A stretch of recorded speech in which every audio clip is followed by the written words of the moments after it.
Hi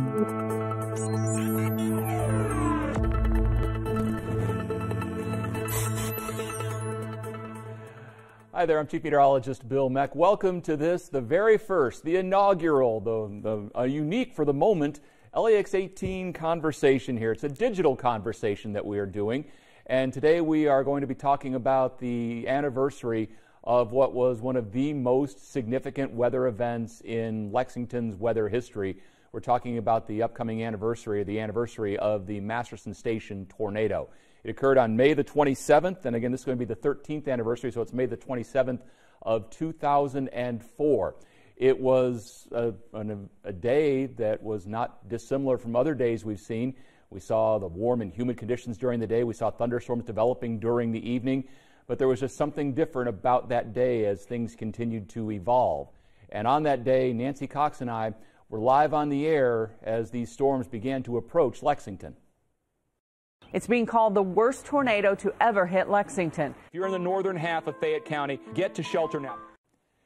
What was interesting about that particular day, our MaxTrack Live Doppler, which you've come to know so well through the decade and a half, it was brand new at that point. We really didn't know what the capabilities of the MaxTrack were.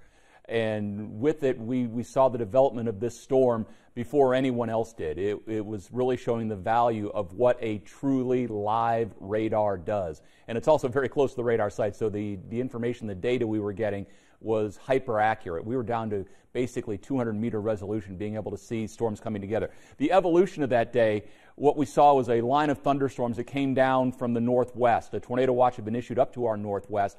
As the storms were approaching Lexington, you had a line of thunderstorms coming in from the northwest, but then there was an individual cell that developed in Jessamine County and was moving against the flow. We saw those two storms come together, and when that happened, that's when the storms began to really intensify, and that happened in the McConnell's Trace area and then eventually the Masterson Station area of Fayette County, just on the northwest side of Lexington.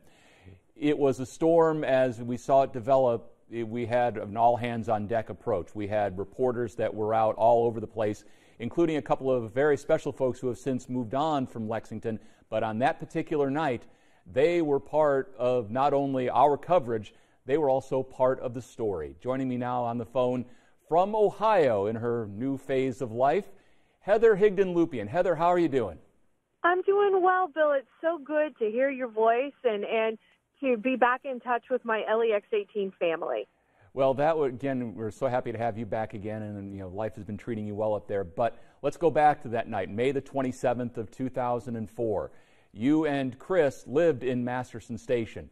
Tell us how that night developed for you, starting from you getting the call to come to work. It was a night like any other, and I didn't really think anything of it when Chris was called out first. And I was in the middle of cleaning the house, actually, if you can believe that. And then Ironic. I was called out. And chief photographer Brian Gilbert actually came to pick me up. We went back to the station, and when he and I were over close to the station, that's when it got really intensely bad.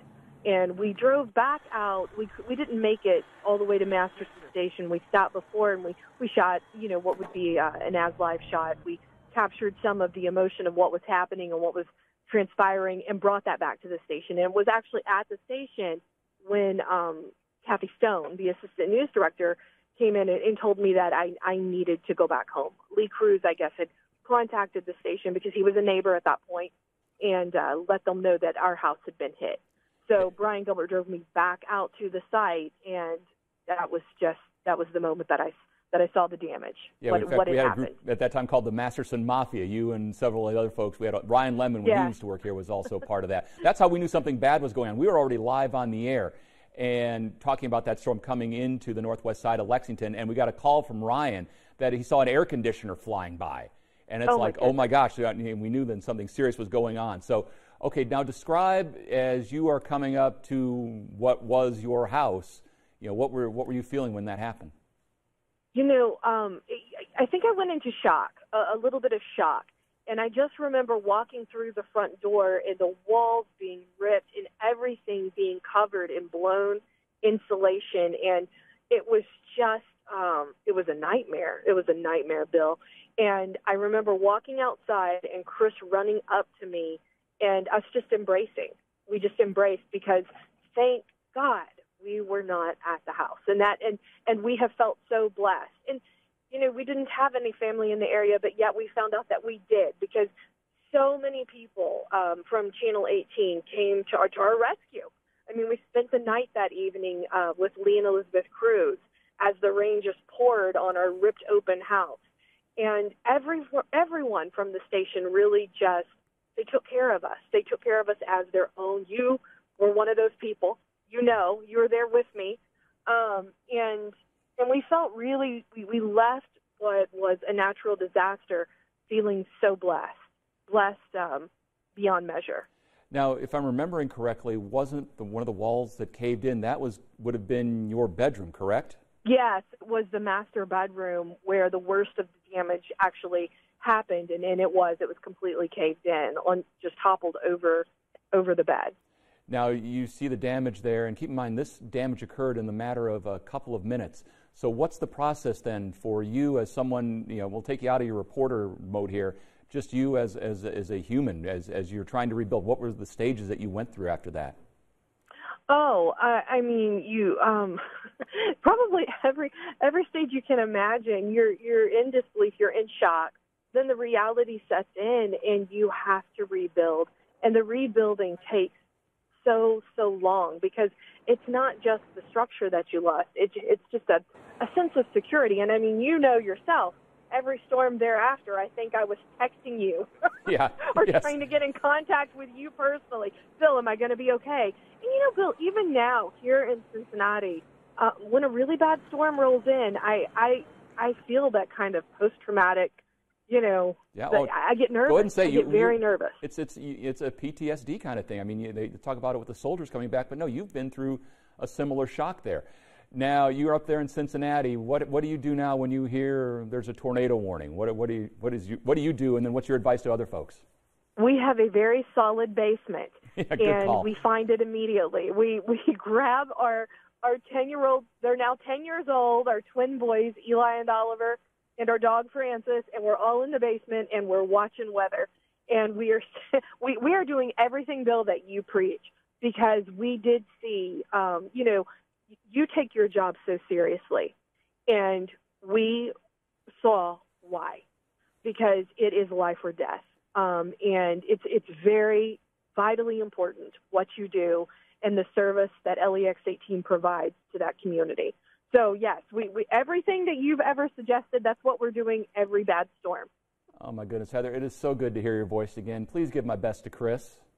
Absolutely, and tell everyone there I send them a gigantic hug and a big, we miss you. Absolutely. That's Heather Higdon-Lupian, and coming to us from Cincinnati, former reporter here at LEX 18. As we are talking about, again, the anniversary of this storm, what I can tell you from the days after when I was up there, Heather mentioned the blown insulation that was around. I don't ever want to see blown insulation ever again, because it was everywhere. It was like it had snowed pink and white all over the place. That was part of it. But the other things, the remarkable things that we saw up there, as I was walking up around Maple Lane where the storm was at its worst, saw a 2x4, just a piece of 2x4 wood that was impaled into the side of a car. Again, just stuff you don't expect to see. But really the most amazing story was, as I was touring some of the damage up there, just kind of walking around and talking to folks, one of the firefighters who was working on the house that had the worst damage, and this was right at the top of the hill there up there on Maple, called me into the house. And again, keep in mind, most of the house is gone. The roof is wide open going through the kitchen there. There is not much left to this house. He pulled me back through all that and took me back to one of the back bathrooms. As we went into there, and again, keep in mind, the roof is gone, but we opened up the little linen closet that was inside that bathroom. When we opened the linen closet, the sheets were folded on the shelves, and there was a little glass figurine sitting on one of the shelves there.